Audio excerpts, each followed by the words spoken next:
कहते हैं कि सकारात्मक सोच के जरिए आप हर वो चीज़ हासिल कर सकते हैं जो आप पाना चाहते हैं। बस मन में उसे पाने की सच्ची लगन, दृढ़ विश्वास और आस्था हो। इस बात को सच कर दिखाया भरतपुर के पवन कुमार और उसकी पत्नी मीना ने। आज ही सारा माल पार्सल करना है। टेम निकाल कर तिल्ली का तेल ले आना, खत्म हो गया है। अरे मीना, देख तेरी प्रसाद लाई हूं।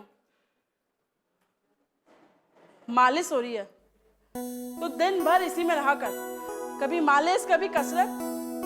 अरे बावली, मालिश करने से ऐसे मुड़े पैर कभी ठीक होते हैं? मेरी बात मान, इसे एक अच्छे डॉक्टर को दिखा, वरना कभी ठीक नहीं होगा ऐसे तो ये। कैसे ठीक नहीं होगा? देखना, एक दिन मेरा सोमू अपने पैरों पर दौड़ता हुआ स्कूल जाएगा, मेरा विश्वास है। मीना की मेहनत कभी तो रंग लाएगी भाऊजी। भगवान की अगर देर है, अंधेर नहीं। सोमेश की माँ मीना का दिल लोगों की बातें सुनकर तड़प उठता था, पर वो अपनी तड़प को हंसी में छिपा लेती थी।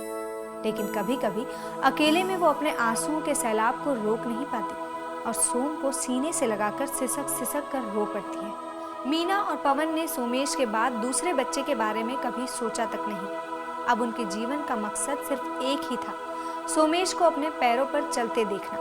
और एक दिन आखिर भगवान ने मीना की सुन ली। अरे क्या हुआ? इतने भागे भागे क्यों आ रहे हो? सैकड़ों रोगियों के प्रतिदिन निःशुल्क क्या है ऑपरेशन ये देखने के लिए इतने उतावले होकर दौड़े आए हो? अरे पागल, देख तो, साथ आए ये है नारायण सेवा संस्थान। प्रतिदिन और देख सोमू जैसे कितने सारे बच्चे हैं वहाँ पर, दोनों समय का और वहाँ पे इन सब अपाहिजों का निःशुल्क इलाज होता है। आदि पूर्णतः निःशुल्क प्रदान की जाती है। पवन और मीना कुछ ही दिनों बाद सोम को नारायण सेवा संस्थान ले आते हैं। यहाँ आते ही सोमेश का उपचार शुरू हो जाता है और फिर एक दिन आखिर मीना और पवन का विश्वास जीत ही गया। नारायण सेवा संस्थान के डॉक्टर्स ने सोमेश का सफल ऑपरेशन किया और सोमेश कुछ महीनों में ही धीरे धीरे अपने नन्हे नन्हे कदमों पर चलने लगा। भगवान का लाख लाख शुक्रिया जो उसने हमें नारायण सेवा संस्थान में भेज दिया। मीना और पवन का विश्वास ही था जो उन्हें नारायण सेवा संस्थान की ओर ले आया और उनका बेटा सोमेश जिंदगी की राहों में चलने लायक बन सका।